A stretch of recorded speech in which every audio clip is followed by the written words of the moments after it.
Okay,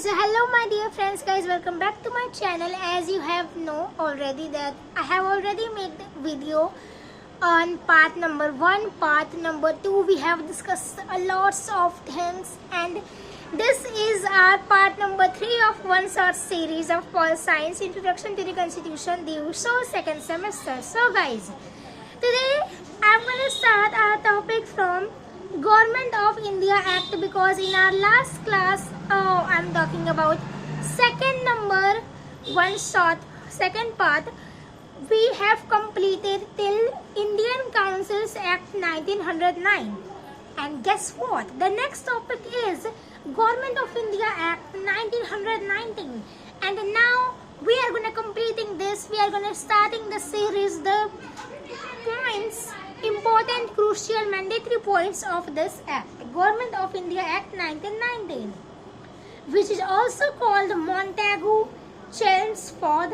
Reforms. Okay, alright, and so after completing this, I will tell you a recap also, okay? But if you are new in this channel, directly go like, share, subscribe. The formality is, you know very well. By the way, I don't need to repeat again and again.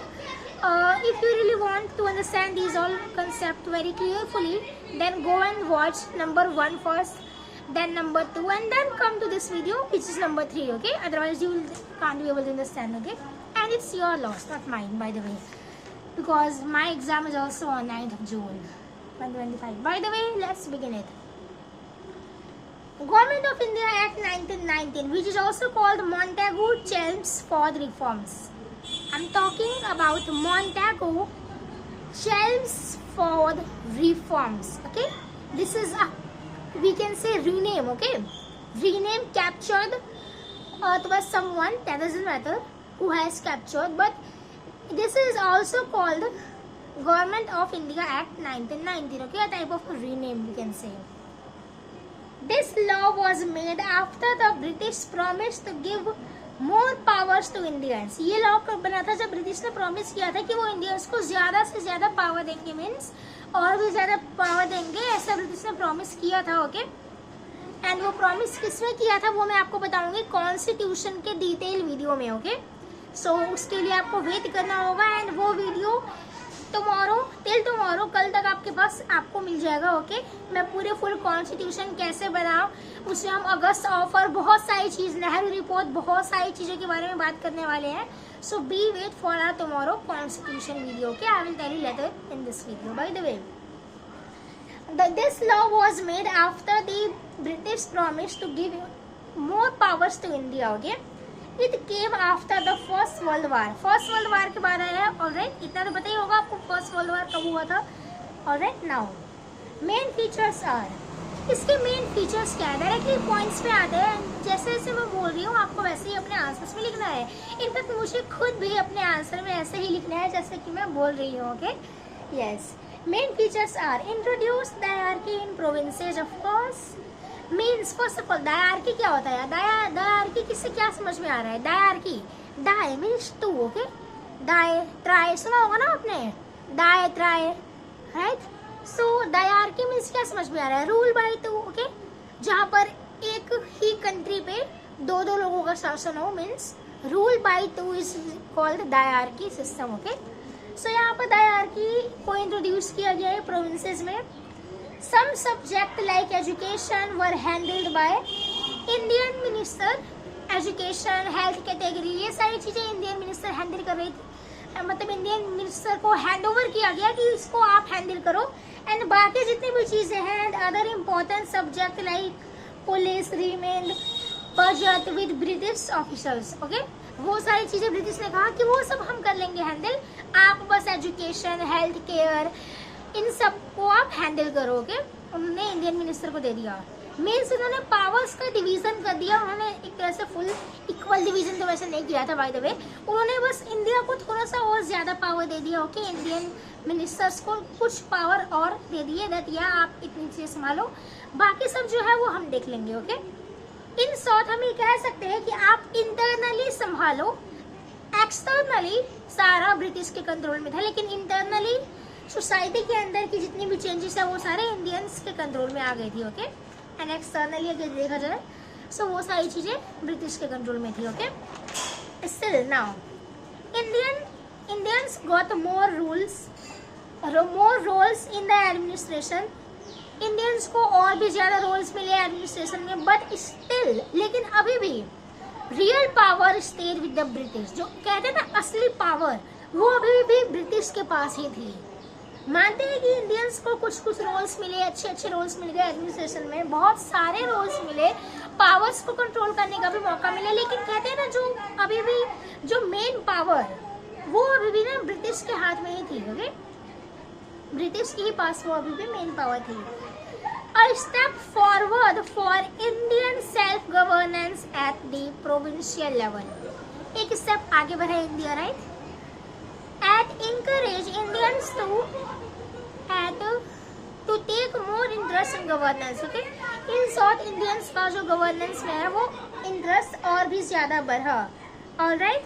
I hope guys कि आपको यहाँ तक कोई भी problem नहीं होगा. It's totally clear to you. Now, directly come on the next topic, which is yes guys, next is, first of all sorry for disturbance, and the next is Government of India Act 1935. okay, so अभी हमने कौन से India act की बात की थी? हमने बात की थी गवर्नमेंट ऑफ इंडिया एक्ट 1919 की बात की. ओके, जो कि मॉन्टेगू चेम्सफोर्ड उसकी रिफॉर्म्स भी उसका नाम एक दिया गया है. ओके, जो कि 1919 की बात है. अब हम किसकी बात करेंगे? अब हम बात करेंगे गवर्नमेंट ऑफ इंडिया एक्ट 1935 की, which is very crucial, and this was the biggest and most important law made by the British before India got independence. ये एक बहुत ही ज़्यादा इम्पॉर्टेंट, बहुत ही crucial, mandatory, significance, vital law है जो कि ब्रिटिश के द्वारा बनाया गया था इंडिया को इंडिपेंडेंस देने से पहले. Okay, and dyarchy provision. बताओ भाई, सबसे पहले इसने डायरकी सिस्टम को ही एंड कर दिया, यानी कि ये जो रूल बाय 2 का जो गवर्नमेंट ऑफ इंडिया एक्ट 1919 में जो उन्होंने बनाया था उस पूरे सिस्टम को ही इन्होंने डी एंड कर दिया उसका. Okay, now Indians got full control over provinces. अब इंडियंस को पूरे प्रोविंसेस के ऊपर फुल कंट्रोल मिलने वाला था. ओके, इनफैक्ट मिल चुका था, आई गेस. यस, मिल चुका था. British officials were no longer needed in the provincial government. अब ब्रिटिश की और ज़्यादा ज़रूरत नहीं थी वहाँ पर. Okay, no needed of the British in the provincial government because सारा कंट्रोल ना अब इंडिया के पास आ गया था प्रोविंशियल गवर्नमेंट का. ओके, सो अब उनको ब्रिटिश की ज़रूरत नहीं थी. Alright, yes. Now the next is introduce dyarchy at the center, but this was never applied. उन्होंने सेंटर में डायरकी इंट्रोड्यूस तो किया कि हाँ चलो डायरकी हमने प्रोविंशियल गवर्नमेंट में से ख़त्म किया, बट कोई बात नहीं, हम सेंटर में इसे इंट्रोड्यूस करेंगे, लेकिन वो कभी अप्लाई ही नहीं हुआ. ओके, वो इंट्रोड्यूस ही रह गया, कभी भी वो अप्लाई, उसका इम्प्लीमेंटेशन हो ही नहीं पाया. Alright, provincial autonomy. Provinces could now make their own laws and run their governments. Own government. Okay, अब ये इंडिया के हाथ में सब कुछ आ चुका था, तो वो अपना खुद का एक लॉ बना सकते थे and we can say a type of उसे रन कर सकते थे. Okay, now federal system propose. यहीं से हमारे साथ हुआ federal system. Okay, it plan to form a federation of British India and its princely state, but it was not implemented. Called bicameral legislature introduced. 2 houses introduced federal assembly में. वहाँ पर 2 houses को introduce किया गया, upper house and lower house. Okay, जिन्हें councils of state भी कहा जाता है. And are yes separate electorates वहाँ पर भी मिले, वहाँ पर भी एक तरह से बताया गया was given to many other communities like are Muslims, Sikhs, Christians, Anglo-Indian women, etc. And federal code was set up. Federalism वहाँ पर federal code set up हुआ. Okay, why important क्यों है? Because this act became the main source and the base for the Indian Constitution letter. ये Indian constitution का main base होने वाला था. ओके, एक तरह से उसका मेन सोर्स होने वाला था आगे चलकर. इट गेव एंड हुआ भी it gave real power to Indians in provinces, उन्होंने इंडियंस को प्रोविंसेस में रियल पावर दिलाई। It help in training Indian leaders for self government, of course उन्होंने हेल्प किया इंडियन लीडर्स को ट्रेनिंग में और सेल्फ गवर्नमेंट की ट्रेनिंग में। Okay, I hope guys that you have clear each and every points. Now the next one is Indian Independence Act 1947, which is so crucial, really it is actually. 1947 में Indian Independence act लागू हुआ and what is it, let's learn. This was the last and final law passed by the British Parliament to give India full freedom. ये last law था जो कि British parliament के through pass किया गया that या इंडिया को full freedom दी जाएगी। Main features, India got independence on 15th of August 1947. British rule ended after almost 200 years ago. British rule finally ended, okay? Yeah. Now, but one more problem is that India was divided into two sections. Two nations we can say. Two nations, of course it is India and Pakistan. As I have said that इसका जो main reason रहा वो Britain की वजह से ही start हुआ, okay? उन्होंने ही first time मुस्लिमों को, एक तो उन्होंने पहली बात वोटिंग स्टार्ट की, बट जब उन्होंने वोटिंग को स्टार्ट किया उस टाइम उन्होंने मुस्लिम्स को अलग एक तरह से उनका एक अलग ही सिस्टम बनाया वोट का, ओके? सेपरेट किया उन्होंने डायरेक्टली रिलीजन को, ओके? डिवीजन ऑफ रिलीजन वहीं से स्टार्ट हुआ एंड गेस व्हाट, इसका रिजल्ट तो होना ही था ऐसा, ओके? रिजल्ट में क्या हमें मिला, इंडिया एंड पाकिस्तान दोनों अलग अलग हो गए, ओके? सेपरेट हो गए। The position of vice Roy ended, vice Roy की पोजीशन ही फिनिश हुई। क्वीन विक्टोरिया का जो शासन है वो भी खत्म हुआ, ओके? ऑलमोस्ट इतने टाइम के बाद फिनिश हुआ।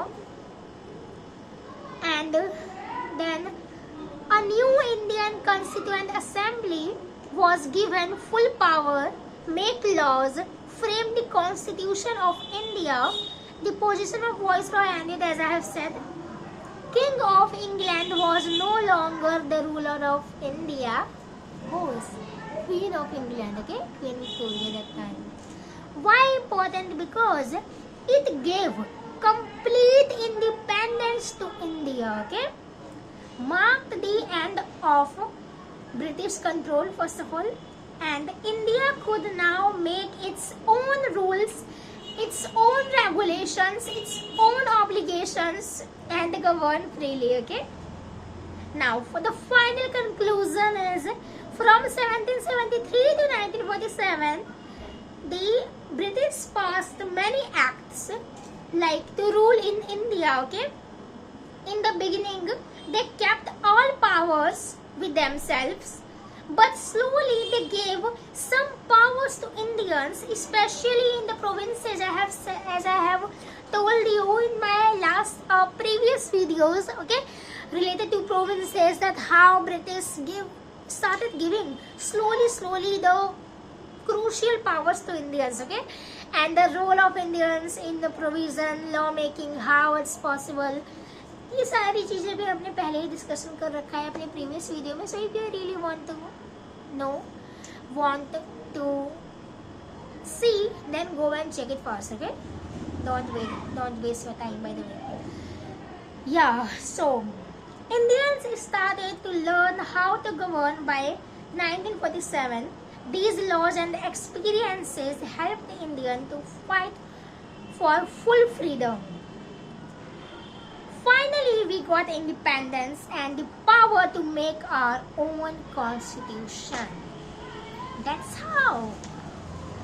And this is the end of this journey. यहीं से हमारी जो जर्नी है, जो हमने हमारी जर्नी वैसे 1773 से स्टार्ट हुई थी एंड 1947 पे जाकर के ये जर्नी एंड हुई, और ये जो जर्नी है बहुत ही प्यारी रही। इस जर्नी के स्टार्टिंग से हमें ये पता चला गया ब्रिटिश ने बहुत सारी, पहली बात उन्होंने एक्ट निकाला, उन्होंने इंडिया को धीरे धीरे करके स्लोली इन्वॉल्वमेंट उन्होंने दिया कि जितनी भी हमारी गवर्नमेंट की चीज़ें हैं like law making, executive, legislative, judiciary, तो उस टाइम उतना नहीं बना था अच्छे से, ओके? वो हमारे कॉन्स्टिट्यूशन के बाद अप्लाई हुआ, बट लेजिस्लेटिव, एग्जीक्यूटिव उस टाइम थे, ओके? सेंटर स्टेट की पावर्स को डिवीजन करना, इंडियंस का इन्वॉल्वमेंट लाना, एडमिनिस्ट्रेशन में इंडिया को एक तरह से इन्वॉल्व करना, बजट में इन्वॉल्व करना, डिस्कशन डिबेट्स में, ये सारी चीजें स्लोली स्लोली स्टार्ट हुई. And that's how now India became independence, okay, on 1947. Okay, that's how this is the end of this journey. I hope that you like this video very much. By the way, I hope that you like this journey also. It is called journey ना, yeah, it's actually journey जो मुझसे साथ ही मेरे ऊपर आके खत्म भी हो गई.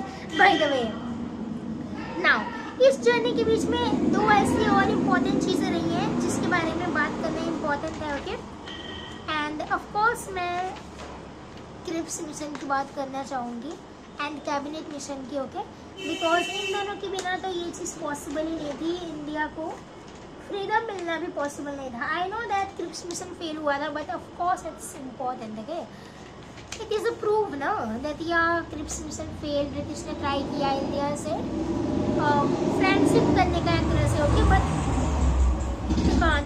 they can't. Okay, now they can't help it. By the way, Cripps Mission 1942, as I have said that, background first of all, during World War II, the British needed Indian support. Okay, World War II के time में British को Indians की बहुत support की जरूरत थी. Okay, many Indian leaders were angry because India was made a part of the war without asking.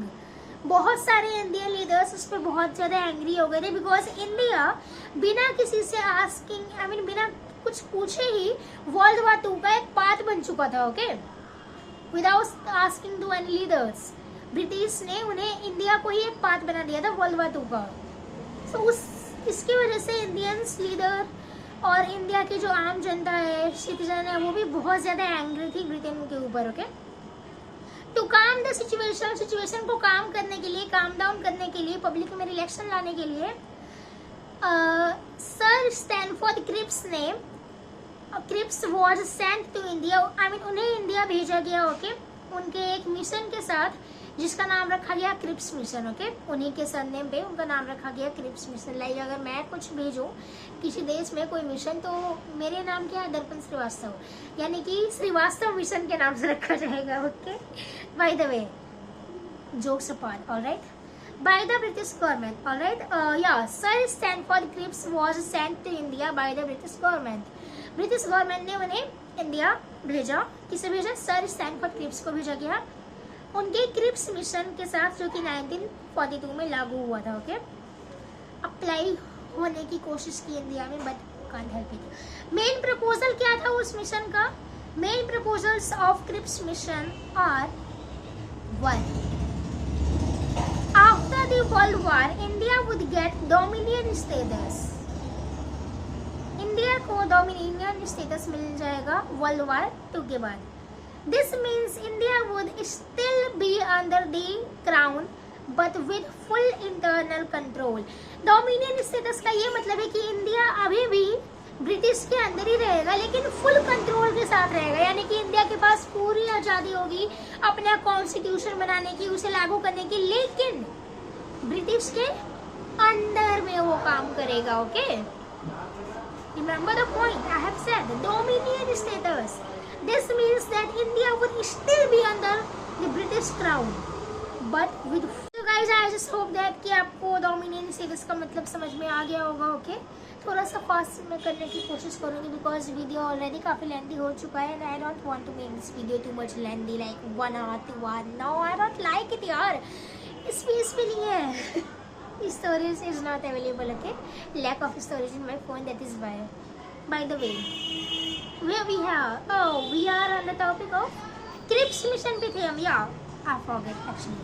A constituent assembly would be framed to make India's constitution. In fact, उन्होंने एक constitutional assembly भी बैठा ली India के अपने constitution बनाने के लिए. Any province like Punjab, Bengal, they didn't want to join the new Indian Union. Could is separate. Okay, in short, this give a way for the creation of Pakistan. बहुत सी ऐसी province like Punjab Bengal वो agree नहीं थे कि नहीं ऐसा नहीं होगा, हमें एक अपनी अलग कंट्री चाहिए। ओके, उन्होंने मतलब ऐसे मांग की, स्पेशली मुस्लिम्स ने। ओके, मुस्लिम लीग ने। रिएक्शन क्या निकला? Indian National Congress INC rejected it, directly reject कर दिया। Okay, because it delayed full freedom and gave device rights to provinces. यही सिस्टम था, डोमिनियन स्टेटस की वजह से इन्होंने रिजेक्ट कर दिया। In fact Muslim League you also rejected it but it did not clearly because it did not clearly support the idea of Pakistan. Okay, Muslim League you ने इसे इसलिए रिजेक्ट किया बिकॉज वो पाकिस्तान के आइडिया को क्लियरली सपोर्ट नहीं कर रहा था। ओके, रिजल्ट क्या निकला? क्रिप्स मिशन फेल हो गया। ओके, सून आफ्टर, कुछ टाइम बाद, Congress launch the quit India movement in Delhi 1942। सो ये भी हमारे टॉपिक, हमारे एग्जाम का पार्ट नहीं है, बट डिस्कशन करने में क्या जा रहा है, मैं इसके ऊपर भी वीडियो बना दूंगी। Okay, not for time wasting, simple shorts video, alright. Although it failed, it showed that even the British were thinking of leaving India. It gave the first clear idea that India would soon become free. इसका fail होने के बाद से इसने बस एक ही idea दिया that India बहुत ही जल्दी फ्री होने वाला है, मीन्स इंडिया को बहुत ही जल्दी फ्रीडम मिलने वाली है, एंड ऑफ कोर्स मिलने वाली थी। ओके, सो यही से गाइस अब हमारा एंड होता है क्रिप्स मिशन का। And now the next one is cabinet mission 1946 में जो भी आया था, till before 1 year of India got independence. India के इंडिपेंडेंस में लेकर जस्ट 1 year पहले। बैकग्राउंड देखा जाए so after the world war 2 the British were ready to leave India. Okay, world war 2 के बाद से ब्रिटिश रेडी थे इंडिया को छोड़ने के लिए, but there was this agreement between the Congress and Muslim League you. उनके बीच दिस एग्रीमेंट आ गई थी बहुत ज़्यादा। So the Muslim League you over how India should be divided. Okay, India को आगे कैसे डिवाइड किया जाए, इसके अंदर आई मीन दिस एग्रीमेंट एक तरह से बढ़ गई थी और भी ज़्यादा। Okay, Congress and Muslim League you के अंदर। So the British sent cabinet mission to India in 1946. The mission included 3 British ministers, Lord Patrick Lawrence, Sir Stanford Cripps and A.V. Alexander. Okay, इस मिशन में 3 British ministers को include किया गया, Lord Patrick Lawrence, sir Stanford Cripps and A.V. Alexander. Main aims क्या था, I mean इसका main motive क्या था इस एक्ट को बनाने का? main aim to discuss and plan how India would become independent. Okay, discuss plan के लिए that India को independent कैसे किया जाए, to help for in a constituent to form a constituent assembly that would make the Indian constitution, to find a way to keep India united, avoid partition. Okay, main proposal a united India, no partition. Okay, no partition. So main proposal of cabinet mission, इसका main proposal क्या था? ठीक है, हम India को freedom देंगे, लेकिन हमारी भी एक शर्त है कि इंडिया को ना यूनाइटेड ही रखा जाए, उसको पास में डिवाइड नहीं किया जाए, यानी इंडिया एंड पाकिस्तान को अलग अलग डिवाइड ना किया जाए। ये कैबिनेट मिशन का कहना था, जिससे एग्री बहुत लोगों ने किया भी था। ओके, पर मुस्लिम लीग ने एग्री नहीं किया। India would be divided into 3 groups of provinces. Group A Hindu majority areas, Group B Muslim majority areas northwest, and Group C Muslim majority areas west. I mean east. उन्होंने ऐसा कहा। Each group called frame its own constitution, but all would be under one union government for foreign affairs, defense and communication. उन्होंने कहा कि हर एक group अपना अलग अलग कॉन्स्टिट्यूशन बनाए, but can't be possible here. A constituent assembly would be framed and elections would be held for its members. Reaction क्या निकला? Congress accepted the idea of forming the constituent assembly, but did not like the grouping system. क्या कहा था मैंने? Fail होने वाला ये भी। Muslim League you first accepted, then rejected the plan. Muslim League you demanded a separate Pakistan. And that's how result क्या निकला? The Constituent Assembly was created, but due to this deep disagreement deep disagreements means बहुत ही गहरा disagreement की वजह से the partition of India was later divided. Okay, the partition of India became unavoidable. India के partition को unavoidable कर दिया गया। Okay, India was later divided into India and Pakistan in 1947। India divide हुआ इंडिया और पाकिस्तान के बीच में। ओके, डिवीजन हुआ इन 1947 में। Okay, why important? बिकॉज ये इम्पोर्टेंट क्यों है? Because the cabinet mission played a major role in starting the constituent making process in India, leading to the formation of independent India. Okay, showing the final failure to keep India united, which led to partition. By the way, together in the conclusion अगर देखा जाए so these two missions, Cripps and Cabinet, they both have played an important role in India's final journey towards its freedom, independence. One failed and the other started the final steps.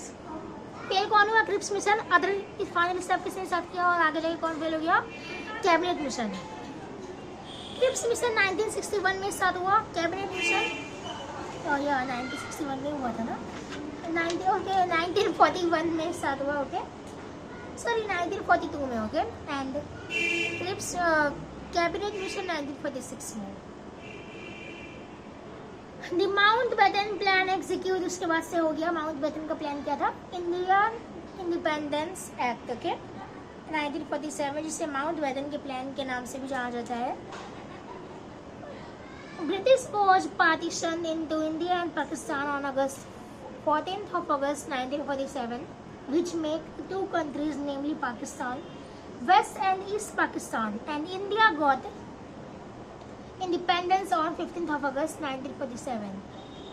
This act is the development of the Indian Constitution, granted absolute legislative power to the Constituent Assembly, and the provinces and states formulated their governments. Okay, that's how इनकी government form हुई and यहाँ से and हुआ इस full journey का।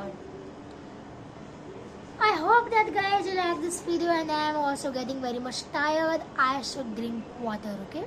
Because fan is also off, and I'm feeling so thirsty. So guys, take care. Bye. Love you all. Now I should drink water, otherwise I'm gonna faint, okay? In the front of the video. So guys, take care. Bye. Love you all.